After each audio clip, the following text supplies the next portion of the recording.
Bonjour et bienvenue dans la quotidienne de School TV, l'émission qui vous raconte l'éducation au quotidien. Au sommaire aujourd'hui, J-252 avant le coup d'envoi des Jeux Olympiques de Paris, 252 jours donc pour apprendre la danse des Jeux. Elle va déferler dans les écoles et pas seulement, elle a été chorégraphiée par une star internationale du mouvement hip-hop et de la danse en général, Mourad Merzouki. Il est l'invité du Grand Oral. L'Anti-Sèche de Brandon Noiret, l'Anti-Sèche, vous le savez, c'est la façon dont l'actualité résonne dans les programmes. Actualité expo avec de Modigliani, un peintre et son marchand à l'orangerie, les programmes évidemment ceux d'art plastique. L'heure de la récré, toujours avec Brandon, direction le Mexique et une découverte archéologique exceptionnelle. Et puis rendez-vous comme chaque semaine en fin d'émission avec Sandra Ferreira pour sa rubrique plateau repas, un plateau garanti pauvre en sucre puisque notre diététicienne et nutritionniste vous propose un zoom sur le diabète chez l'enfant 2 jours après la journée mondiale du diabète. La quotidienne de School TV, c'est maintenant, c'est parti, Grand Oral.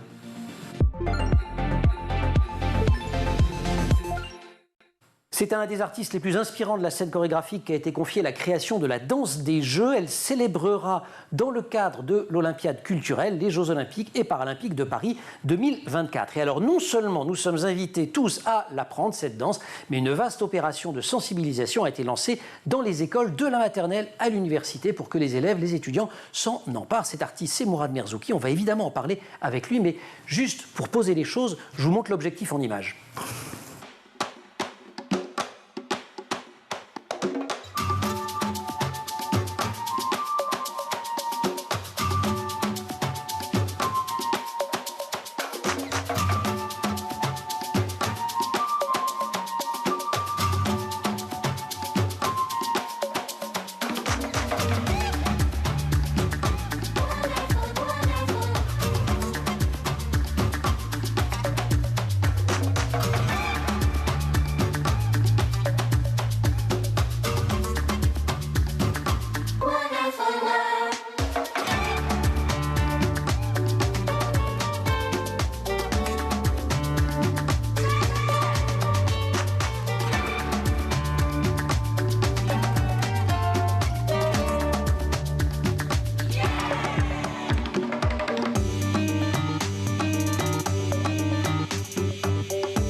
Mourad, bonjour. Bonjour. C'est le niveau avancé là qu'on vient de voir, de la danse des Jeux. Il y a plusieurs versions. C'est le niveau avancé. Il y a 2 versions effectivement, une plus simple que tout le monde peut faire et puis celle-là qui est un peu plus compliquée, qui s'adresse plus aux écoles de danse, à ceux qui pratiquent un peu la danse, aux sportifs, etc. Mais l'objectif, c'est effectivement de faire danser vraiment tout le monde. De la maternelle à l'université. Alors je précise tout de suite qu'il y a plein de tutos. Le site est super bien fait, avec d'ailleurs les danseurs qu'on voit, danseurs et danseuses qu'on voit dans l'extrait qu'on a pu diffuser. De quoi vous êtes-vous inspiré? Comment on travaille pour inventer une danse? Parce que le but, c'est que tous les corps, tous les niveaux puissent le faire. Je veux dire, même quelqu'un comme moi, quoi. Oui, alors c'est une très bonne question. C'est vrai que depuis le début, depuis que j'ai commencé à danser, j'ai toujours eu à cœur de transmettre. J'ai toujours eu à cœur de solliciter le plus possible tous les publics. Alors pourquoi? Parce qu'au départ, beaucoup de jeunes, comme je l'étais à l'époque, on regardait les théâtres, on regardait la danse, soit avec distance, soit sans trop comprendre exactement ce qu'il pouvait y avoir dans les théâtres. Et effectivement, le fait de partager de cette manière-là, c'est-à-dire d'être à la fois acteur et spectateur, ça permet d'une certaine manière de mieux identifier la danse, d'embarquer les uns et les autres vers ce que j'appelle l'essentiel, le corps, être avec l'autre, etc. Donc j'ai toujours aimé transmettre. Et effectivement, je l'ai fait sur plusieurs rendez-vous, notamment à la Biennale de la danse à Lyon, par exemple, où j'ai fait danser 15 000 spectateurs place Bellecour. C'est des moments juste incroyables de voir quand comme on ça arrive à embarquer absolument tout le monde. Exactement. Et donc là, sur la danse des Jeux, donc l'idée, c'était de proposer effectivement une gestuelle que vraiment tout le monde pouvait faire. Avec des explications que tout le monde peut comprendre. Que tout le monde peut comprendre. Parce qu'il y a, si je me souviens bien, il y a le câlin, c'est ça, je sais plus quoi, la boxe, le tir à l'arc. Voilà, c'est. Alors j'aime bien, en plaisantant, je dis c'est la danse de l'été. C'est-à-dire que On a tous connu, vous savez, toutes ces danses qu'on va apprendre comme ça en suivant les copains, les copines, à un moment de mariage, à un moment d'une fête, etc. Le principe est le même finalement, c'est de se faire plaisir d'abord.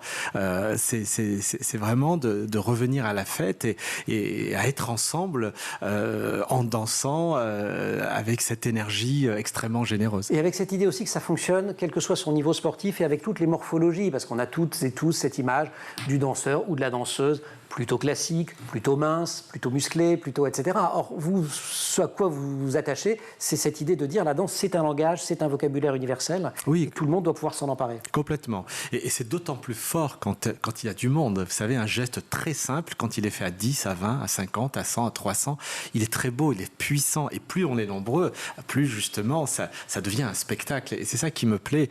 Et là, aujourd'hui, j'ai la chance de pouvoir justement le proposer comme ça à autant de monde. Donc, ce qu'on va retenir, c'est finalement un geste commun et puis c'est un travail à l'unisson et c'est ce que je mets en avant et encore une fois l'avantage avec la danse c'est qu'il n'y a pas d'alphabet, il y a quelque chose qui peut être spontané chez tous, qu'on soit petit, grand. La danse par définition c'est un corps en mouvement et là dans la danse des jeux en tout cas c'est ce que j'essaye de partager, donc il ne faut pas avoir peur, il faut y aller. Allez, il faut y aller, les tutos sont formidables, vous pouvez aussi apprendre plein de choses et vous le ferez probablement dans les écoles, notamment sur le mouvement hip-hop. On va lui poser quelques questions, on profite de la présence de Mourad Merzouki pour se cultiver dans quelques minutes, mais pour l'heure, Brandon Warrett, l'anti-sèche.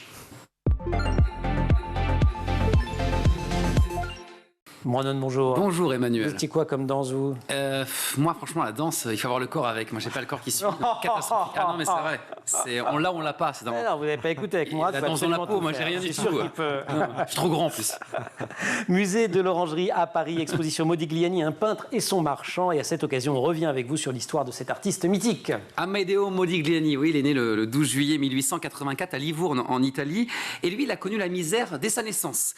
Au moment précis où sa mère accouche de lui, un inspecteur des impôts fait irruption dans la chambre. Son père met tous ses avoirs sur le lit, car comme le veut la loi de l'époque, tout ce qui se trouve sur le lit d'une femme enceinte en train d'accoucher ne peut pas être acheté. Donc il y a eu des milliers d'objets sur ce lit. Super. Il s'est quand même fait une petite place. Oui, ben ça commence comme ça et ça va avoir aussi un impact sur sa vie. Il n'est pas vraiment intéressé par l'école, cet homme, dès le départ. Il se tourne très rapidement vers l'art, notamment grâce à ses amis, ses parents aussi, qui veulent lui donner cette connaissance d'un art qu'ils n'ont pas connu, eux, dans leur vie.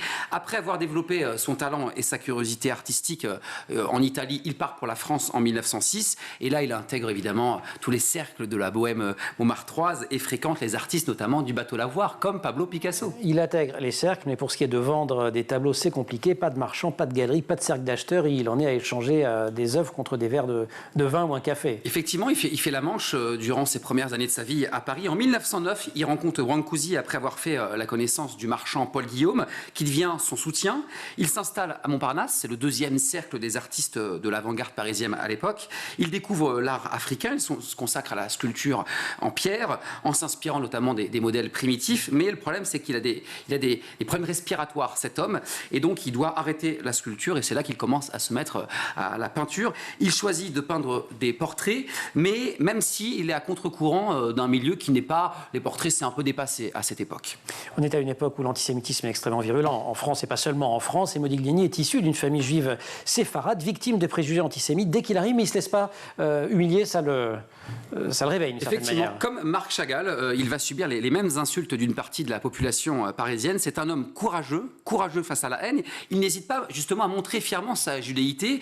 Il va même jusqu'à souligner le nez busqué de son modèle, la juive. C'est d'ailleurs le tout premier tableau qu'il expose à Paris. C'était un choix personnel. En 1910, Modigliani se présente même dans un autoportrait vêtu de la tunique associée aux juifs orthodoxes. Alors, il n'y a pas que ce thème, hein. Les femmes sont au cœur de l'œuvre de Modigliani. J'avais plutôt ça en tête moi d'ailleurs. Il est séducteur, il est cultivé, il est plutôt bien de sa personne et ses premières peintures, notamment ses nus, choquent le public parisien. Effectivement, à tel point que le 3 décembre 1917, Modigliani inaugure sa première et dernière exposition solo grâce à l'audacieuse Berthe Weil, qui décide de présenter 32 de ses œuvres dans sa galerie parisienne. Mais la police interrompt brutalement le vernissage. Il y a des milliers de personnes dans la rue qui manifestent pour dire non à Modigliani.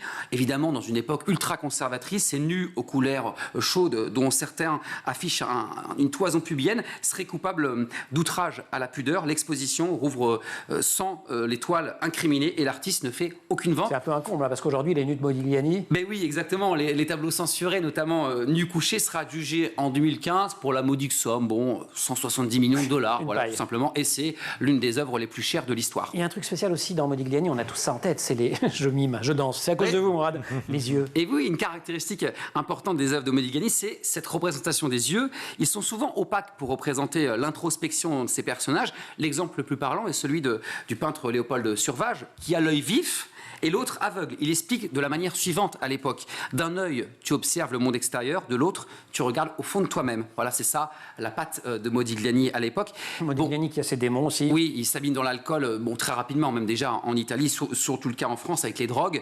En état d'ivresse, il devient aussi très violent. Le 24 janvier 1920, il meurt d'une méningite tuberculeuse à l'âge de 36 ans seulement. Sa compagne, Jeanne Hébuterne, elle, c'est une artiste peintre très connue à l'époque aussi. Elle ne supporte pas le célibat, le désespoir d'être seule. Elle se jette du 5e étage de l'immeuble de ses parents. Elle était enceinte de leur 2e enfant. L'exposition, justement, au musée de l'Orangerie consacre aussi ces dernières années de sa vie, un peu comme l'œuvre qu'on a pu voir aussi avec Vincent van Gogh, cette relation avec Paul Guillaume. Et là, on comprend comment Paul Guillaume a utilisé l'œuvre de Modigliani pour en faire l'un des hommes les plus influents dans l'art, que ce soit en France ou aux États-Unis. C'est à voir à l'Orangerie jusqu'au 15 janvier. Allez-y. Et merci d'avoir résumé cela, et ça peut servir dans les programmes d'art plastique. On se retrouve pour la récré ? Avec plaisir. Mourad Merzouki, Grand Oral.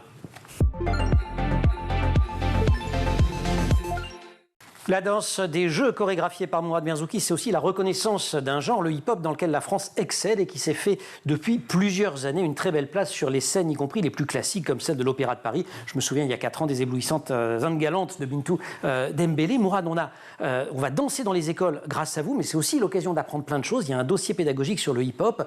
Le hip-hop, c'est 50 ans d'histoire. Ça démarre dans le Bronx avec une figure absolument incroyable qui est celle d'Afrika Bambaataa. Alors, oui, c'est presque un conte de fées. Qui aurait cru que 50 ans après, la culture hip-hop soit autant exposée. Aujourd'hui, elle continue à exister dans la rue, elle existe dans les plus grands théâtres à travers le monde, elle est aux Jeux Olympiques en 2024 et Paralympiques. En tout cas, c'est une danse qui, aujourd'hui, a une place que personne n'aurait cru à l'époque. Alors, à l'époque, vous le rencontrez ? On avait une approche de cette danse comme un courant de mode, comme un rendez-vous éphémère. C'est ça. Et nous, le défi, alors peut-être naïvement, mais c'était justement de faire reconnaître cette danse et de la partager avec le plus grand nombre. Vous la découvrez grâce à une émission de télé. Rendons hommage à la télé, parce que parfois ça sert à quelque chose. Oui, et puis en plus, et les gens de ma génération se souviendront de Sidney, HIP. Sidney, tout à fait, début des années 80, donc avec cette émission qu'on regardait tous, et puis ensuite on se retrouvait avec les copains pour apprendre les quelques mouvements, dont le Smurf, tout à fait. Vous êtes bien, vous avez pratiqué. Je me suis beaucoup ridiculisé. Oui, non, mais c'était effectivement un moment extrêmement important, parce que c'est à cette période que le hip-hop, finalement, a investi tous les quartiers populaires à travers la France. Quartier dans lesquels vous-même vous grandissez. Dans l'Est à l'époque, à Saint-Priest. Ouais. Voilà, du côté de Lyon, Saint-Priest. Vous êtes toujours aujourd'hui, d'ailleurs, vous avez un lieu absolument formidable à Saint-Priest. Vous découvrez ça, mais vous êtes plutôt sportif au départ. Alors j'ai commencé à l'âge de 7 ans, tout à fait, par le karaté, puis ensuite la boxe. J'en ai fait jusqu'à l'âge de 18 ans, et en parallèle, j'ai fait du cirque. Vous dites les choses super modestement, vous avez été champion de France quand même dans votre catégorie d'âge. Oui, c'est une grande fierté, parce que la boxe m'a beaucoup apporté. C'est un sport extrêmement exigeant, et je pense que la boxe m'a beaucoup aidé ensuite dans mon parcours de chorégraphe. C'est-à-dire qu'on fait un travail sur soi, sur les autres. Enfin, il y a une grande discipline, et d'ailleurs j'en ai fait un spectacle en 2010, Box, où je mêle la danse et avec un quatuor à cordes, le quatuor de Debussy, donc musique classique, danse, boxe. Vous adorez mélanger, ça vous l'avez pas fait seulement cette fois-ci. Je crois qu'il y a un truc avec la viole de gambe qui arrive bientôt. Tout à fait. Je vous le dis de mémoire. Phoenix, complètement, où je mêle viole de gambe et danse hip-hop. Mais voilà, c'est important. C'est vraiment le choc des époques. Si on reste sur le sport juste 3 secondes, non, papa, je fais de la boxe, ou papa, je fais du karaté, c'est quand même ce que vous lui disiez alors que vous alliez faire de la danse. Oui, vous avez eu un moment Billy Elliot, ou qu'est-ce qui s'est passé? C'est vrai que Billy Elliot, c'est le bon exemple. Ouais. Je me suis un petit peu retrouvé dans cette histoire. Vous savez, de manière général, hein, quand on apprend à ses parents qu'on veut faire de la danse son métier, bah forcément il y a toujours un moment un peu d'incompréhension, parce qu'on pense que c'est plutôt un endroit d'expression, de plaisir, mais pas métier. Et c'est vrai que il a fallu convaincre. Et merci la danse, parce que c'est un art qui m'a permis à la fois de me construire à l'endroit de l'artistique, de créer des spectacles, de partager le beau, le poétique avec les publics, mais aussi d'apprendre beaucoup sur la société, sur l'autre. Voilà, donc tout ça... Votre père, il a mis quand même du temps. Il y a pas, parce qu'à un moment, vous commencez quand même à gagner votre vie avec la danse, mais vous avez attendu longtemps le moment où il viendrait vous dire Mourad, c'est drôlement bien. Comme beaucoup de parents, c'est vrai. Encore une fois, les métiers artistiques, c'est toujours des métiers qui font peur aux parents, parce qu'on a l'impression que sont des métiers, effectivement, où ça ne va pas forcément durer, ou enfin, en tout cas, c'est peu commun de voir des personnes vivre de cette passion. Et j'ai eu la chance d'en vivre. J'ai eu la chance, effectivement, de créer des spectacles, d'embarquer avec moi beaucoup de monde dans mes aventures artistiques, et je trouve que c'est un signe aussi qui est à partager avec la jeunesse aujourd'hui, qui se pose un milliard de questions sur l'avenir, sur... Et en faisant la danse des jeux, vous avez tout ça en tête, vous avez cette idée qu'il y a peut-être des petits Mourad dans un coin qui sont en train de se dire tiens, j'irai bien. Ce que j'espère, c'est qu'effectivement d'autres jeunes comme moi qui ont grandi dans les quartiers populaires se disent effectivement comme quoi il y a des possibles, on peut exister, on peut s'exprimer, on peut partager notre passion avec tout le monde quand on est passionné, et c'est ce que j'espère en tout cas partager aujourd'hui avec la jeunesse, avec les publics. Vous le faites en tout cas avec des publics extrêmement vastes. On va se retrouver après la récré. Je précise, si vous aviez la chance d'être à Paris le week-end dernier, d'aller au musée d'Orsay, vous avez peut-être vu, toujours dans le cadre de l'Olympiade culturelle, Mourad Merzouki qui a investi carrément le musée d'Orsay pendant 2 jours dans plein d'endroits différents. Il y avait des spectacles et je crois que c'était assez magique. Il est l'invité du Grand Oral. On le retrouve juste après la récré.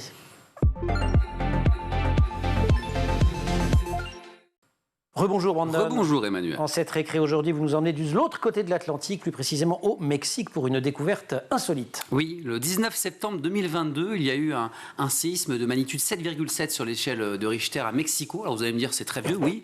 On vient d'apprendre... c'est très vieux. Enfin, c'est très vieux, je veux dire. Un an, quoi. Pour une récré d'une actualité... Oui, voilà, c'est pas une actu bouillante. Voilà, exactement. En fait, on vient d'apprendre dans un communiqué, les autorités mexicaines, une découverte a été faite à l'issue de ce séisme, des décombres un peu partout, évidemment, à l'issue de... Il y a eu quelques morts et des centaines de blessés. Donc, le communiqué du Mexique, on a retrouvé une tête géante sculptée, une tête de serpent qui daterait d'il y a au moins 500 ans. Elle viendrait des restes souterrains de Tenochtitlan, la cité aztèque fondée vers 1345 au centre du Mexique. Et ce peuple aztèque avait pour habitude d'utiliser des serpents dans leurs œuvres d'art, notamment pour représenter cette divinité Quetzalcoatl qu'on connaît tous. Ils aimaient beaucoup les serpents, les aztèques, parce que l'animal est le synonyme de fertilité et de renaissance, en raison évidemment de la capacité à renouveler sa peau. Elle mue. Et oui, la mue, évidemment. Grande sculpture, non? Oui, un peu comme ma taille à peu près, 2m12. 1m90 et 85 cm de large, 1200 kg. Ah ouais. C'est juste incroyable. Alors, à peu près votre poids en même temps. Oui. Un peu de choses près. Pourquoi on vient de l'apprendre? Il paraît qu'en fait, il y aurait certaines personnes, certaines sociétés qui auraient voulu piquer cette statue. Donc c'est pour ça que les autorités mexicaines ont attendu qu'elle soit en sécurité dans un centre archéologique. Et ce qui est très intéressant, c'est que la statue a gardé ses couleurs d'origine. Environ 80% de sa surface d'origine est intacte. La découverte est d'autant plus étonnante qu'elle a été retrouvée à 4,50 m de profondeur. Ouais, c'est humide normalement. C'est très humide. Elle a vécu justement dans un endroit humide, sans air, et c'est justement la raison pour laquelle elle est restée presque dans son intégralité. Génial, on pourra la voir un jour? Oui, alors normalement en 2024, ça se poursuit en ce moment, donc ça devrait arriver. On en reparlera dans School TV, cette magnifique sculpture géante, un serpent, voilà. En hommage de... En hommage, Ouais, redites le nom là de la divinité. Je vous laisse dire. Non, moi je sais pas. Waouh, il est trop fort. Merci pour cette récré. Mourad Merzouki, Grand Oral.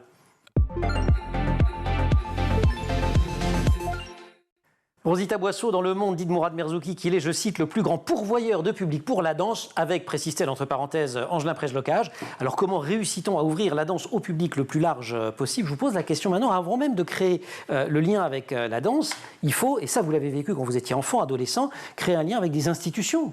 Et donc, il faut une forme de confiance, il faut oser pousser la porte. Comment ça s'organise tout ça? Vous y consacrez toute une partie de votre vie, donc vous allez... Oui, au début, c'est vrai que on commence à danser dans la rue. Jusque-là, tout va bien avec les copains. Jusque-là, tout va bien. Puis après, se pose la question de comment faire évoluer cette danse, comment justement la bousculer, comment s'ouvrir à l'autre. Et donc là, on va frapper aux portes des... Qu'est-ce qui fait que vous avez osé quand vous étiez enfant, ado, à un moment donné des rencontres, c'est toujours pareil, hein, c'est des rencontres, la personne au bon moment. Alors je pense à Guy Darmé, bien entendu, qui a dirigé la Maison de la Danse à Lyon, la Biennale de la Danse. Je pense à Jean-Marie Bill, qui dirigeait à l'époque le théâtre de la ville de Saint-Priest. À un moment, ils vous repèrent. Ils nous repèrent, ils nous invitent, ils ont osé, Et oui, c'est ça. Gamins qui font du hip-hop, leur dire bienvenue, le plateau est pour vous. Vous vous souvenez de ce que vous dites la première fois? Oui, bien sûr. Au départ, on regarde ces maisons avec défiance parce qu'on n'a pas les codes, on ne sait pas, on ne connaît pas. Et puis finalement, on se rend compte très très vite qu'on a 1 milliard de choses à se dire, 1 milliard de choses à partager finalement. On a une autre énergie, ils ont une autre histoire, il y a un plateau, on a cette danse qui à l'époque était totalement nouvelle, le public ne connaissait pas. Et donc il se passe des choses, on rencontre d'autres chorégraphes, on comprend le monde, le milieu culturel, artistique. Vous avez dit, pour moi, tout a commencé à aller bien à partir du moment où j'ai compris que mon histoire était une chance, pas un boulet. Complètement, mais c'est vrai, et ça je le redis encore aujourd'hui aux jeunes. Vous savez, quand je suis né à Lyon et gamin, comme beaucoup malheureusement, à 17 ans, 18 ans, je me voyais refuser l'accès aux discothèques, aux boîtes de nuit, et ça c'est d'une extrême violence à cet âge-là. Ouais. On vous écarte pour ce que vous représentez. Ouais. Donc ça a été surtout qu'on arrive, puis alors c'est violent, c'est toi oui, toi non. Il y a même, on est marqué au fer rouge, hein, c'est très très dur psychologiquement. Je crois que Madonna en a fait une chanson, dans une des mises en scène de son spectacle actuellement, il y a une chanson dans laquelle elle mime ça, les moments où on l'a refusé elle, à l'entrée des boîtes de nuit à New York dans les années 80, elle l'a vécu, même Madonna. Non, puis après, ça marque. Soit on jette l'éponge, on baisse les bras, soit au contraire, il faut se dire finalement, il faut se réinventer, il faut inventer la meilleure manière d'être reconnu et puis d'exister, et puis voilà. Donc après, c'est le voyage, c'est les rencontres, c'est beaucoup de travail. Il faut quand même le dire, tout ça n'arrive pas tout seul. Voilà, mais aujourd'hui... Beaucoup de discipline quand même. Beaucoup de discipline, tout à fait. La danse, c'est un très beau métier et en même temps, c'est un métier qui est très dur, dans lequel c'est beaucoup de travail, effectivement. Puis il y a les blessures, parfois, vous l'avez vécu. Il n'y a pas si longtemps que ça. Votre compagnie, elle s'appelle Kefig, ça veut dire gage. Dans quelle langue d'ailleurs? Je crois que ça marche dans plusieurs langues. En allemand et en arabe. Alors, c'était le nom de la première pièce, une des premières pièces que j'ai faites à l'époque. Alors pourquoi cage? Parce que vous êtes vraiment vu comme... C'est un contre-pied, voilà. C'est-à-dire que ce que je vous racontais à l'instant, à l'époque, gamin, on a le sentiment d'être enfermé. On a le sentiment d'être enfermé. Et moi, mon travail, c'était justement d'essayer de s'ouvrir, d'essayer d'aller chercher à partager ce que l'on était avec l'autre. Donc, ce désir d'ouverture.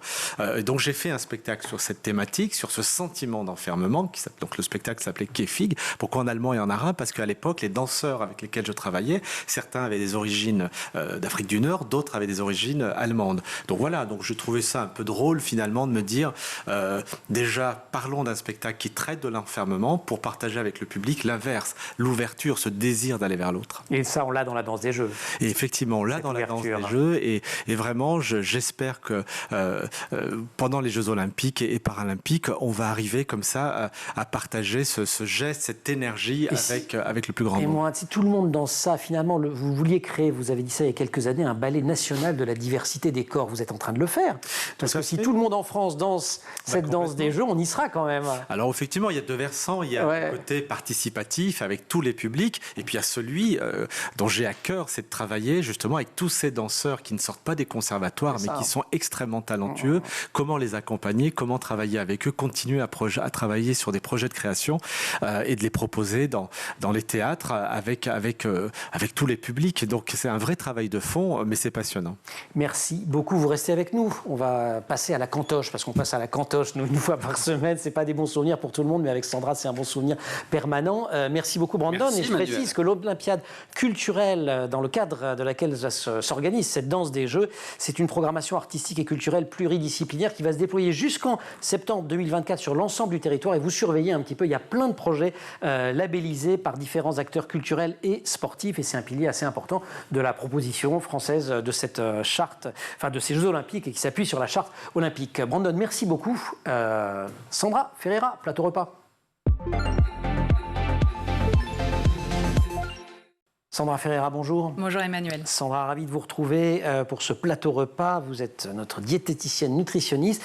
Et il y a 2 jours, c'était le 14 novembre, il y a eu cette journée mondiale du diabète qui manifeste la mobilisation afin de faire connaître le diabète, sa prise en charge, les moyens également de le prévenir. Et vous avez voulu revenir sur ce sujet. On rappelle déjà que c'est une épidémie mondiale, ce que vous nous expliquiez juste avant le début de l'émission. Tout à fait, c'est une épidémie mondiale et cette mobilisation était aussi mondiale. C'est reconnu officiellement par les Nations Unies et c'est porté par toutes les associations nationales des différents pays, dont la Fédération française des diabétiques en France. Alors en 2019, j'ai ce chiffre-là, plus de 463 millions de personnes étaient atteintes de diabète dans le monde, d'après la Fédération internationale du diabète. Et en France, correspond quand même à plus de 4 millions de personnes qui vivent avec un diabète. Alors, je parle de 4 millions, tout inclus. C'est-à-dire que là, aujourd'hui, je veux me concentrer spécifiquement sur le diabète des enfants. Sachez que dans les diabètes, il en existe 2, le type 1 et le type 2. Le type 1, c'est celui, on le reconnaît parce qu'on a un problème de production d'insuline. En gros, ce sont des personnes qui se piquent avec de l'insuline. Le type 1, c'est la forme de diabète la plus courante chez l'enfant. C'est la plus fréquente. Environ 3000 enfants de 6 mois à 14 ans ont été nouvellement diagnostiqués dans l'année, ce qui n'est pas rien. Le diabète de type 2, autrefois, était assez rare chez l'enfant, mais on voit que de plus en plus, il y a des enfants qui ont ce type de diabète. On appelle ça le diabète gras. Et pourquoi ils en ont de plus en plus? Parce que c'est un diabète qui arrive avec le surpoids et l'obésité. Et qui se manifeste un poil plus tard, non? Un poil plus tard, plutôt à la puberté, voire même avec une prédominance vers 15-19 ans. Ok, alors comment un enfant atteint de diabète doit-il manger? Alors, si on parle du type 2, celui qui est à cause du surpoids et de l'obésité, on demande à l'enfant tout simplement d'être suivi pour essayer de perdre un peu de poids ou de limiter la prise de poids. C'est de l'équilibre alimentaire. Pour ce qui est du type 1, donc celui sous insuline, l'enfant doit faire très attention à tout ce qui est sucré, les glucides. Mais ce qu'on veut, c'est qu'il ait une enfance normale et on aime qu'il ait une alimentation normale pour être en bonne santé. Donc oui, on va contrôler les glucides, mais le principe, c'est de prévoir un aliment de chaque groupe d'aliments dans son assiette. Donc au fond, on ne fait pas de menu à part. On ne doit pas faire de menu à part, ça c'est important. Féculents, légumes, viande, mais on va contrôler un peu les sucres. C'est ça. Et si l'enfant consomme des sucres en cachette, sans le dire, comme le font des enfants qui n'ont pas le diabète d'ailleurs. Déjà, oui. Voilà, ou des grands. La problématique chez l'enfant diabétique, ça peut créer des problèmes. Alors déjà, il faut comprendre pourquoi. Il a voulu faire une expérience peut-être pour voir ce qui allait se passer, si l'équipe de soignants s'en rend compte, si les parents s'en rendent compte. C'est normal, c'est un enfant, un peu de provocation, il teste. Soit il l'a fait par erreur. Alors là, il ne savait pas que l'aliment contenait des sucres, des glucides. Donc ça peut être ça. Et la troisième solution, ça peut être la frustration, une tentation vraiment trop forte ou vouloir faire comme les copains. Dans tous les cas, on fait une injection d'insuline adaptée, ça c'est le médecin qui vous explique, mais surtout on discute avec son enfant, on essaye de comprendre pourquoi, et tout ça dans le calme, on ne dispute pas, il a déjà la maladie. Sandra, les édulcorants. Les édulcorants, les sucrètes, voilà. Alors on a un recul de 30 ans. Maintenant, oui, voilà. Maintenant, on a tout dit, tout lu. On a tout dit. D'après la réglementation française, elle a établi une dose journalière admissible, la DJA, et la quantité. Alors la DJA, c'est la quantité qu'on peut absorber sur toute une vie sans risque. Et par exemple, je vous donne des chiffres, un enfant de 20 kilos peut consommer 800 mg d'aspartame par jour, ce qui va correspondre à 40 petits comprimés d'aspartame. C'est beaucoup, donc peu probable qu'un enfant consomme autant. Surtout que c'est un pouvoir sucrant de folie, c'est un pouvoir sucrant à 200 fois supérieur au sucre. Bon, après... Mais en somme, ce que vous me dites, c'est que ce n'est pas inquiétant d'en consommer. C'est pas inquiétant d'en consommer. En revanche, attention à ce que l'enfant n'en prenne pas trop l'habitude, parce qu'il va avoir cette appétence pour le goût sucré en permanence. Donc c'est aussi cette problématique. Et les boissons, l'eau, évidemment. L'eau, la seule boisson indispensable. On dirait un slogan. Oui, non, mais bon. Vous me l'entendez dire souvent. Les boissons sucrées, elles n'ont pas d'intérêt nutritionnel. C'est plutôt... Il faut vraiment les garder pour des moments spécifiques. Mais attention, chez l'enfant, l'enfant diabétique type 1. Il y a quelques petites situations où c'est quand même compliqué et triste pour les enfants aussi. Typiquement, c'est les goûters, Dani. Oui, alors les goûters, on ne va pas empêcher l'enfant d'aller au petit goûter du copain. Il y a deux solutions. Ou on sait exactement ce qu'il va manger, c'est parfait, l'enfant est très carré et on fait une injection d'insuline au moment du goûter, c'est parfait. Ou c'est souvent le second cas qui arrive, on fait une injection d'insuline à son retour en fonction de ce qu'il aura mangé pour corriger. C'est pas l'idéal de faire ça, mais on laisse s'amuser. Voilà, allez, on respire et on boit de l'eau. Sandra, merci beaucoup. Merci beaucoup, Mourad, de nous avoir accompagnés. Jusqu'à la fin du mois, Calypso, c'est un festival en Ile-de-France. Tout à fait, jusqu'à la fin du mois de décembre, effectivement. Voilà. Calypso dans toute l'Île-de-France. À la fin de l'année, j'aurais dû dire, en fait, pour bien dire les choses. Donc c'est une trentaine de compagnies à travers l'Île-de-France. Et là, en ce moment, au 13e art, notamment, avec de superbes spectacles qu'il faut aller voir. Merci beaucoup. Merci aussi à toute l'équipe de l'émission. Laure Audemont pour le maquillage, Emma Frari et Marine Plantec pour la préparation de l'émission et en régie. Au son, Thibaut Gouril à fond, Romain Luc à la réalisation. Vous restez sur School TV et vous révisez. Allez, on en reprend un petit coup là avec Morad Merzouki et la danse des jeux.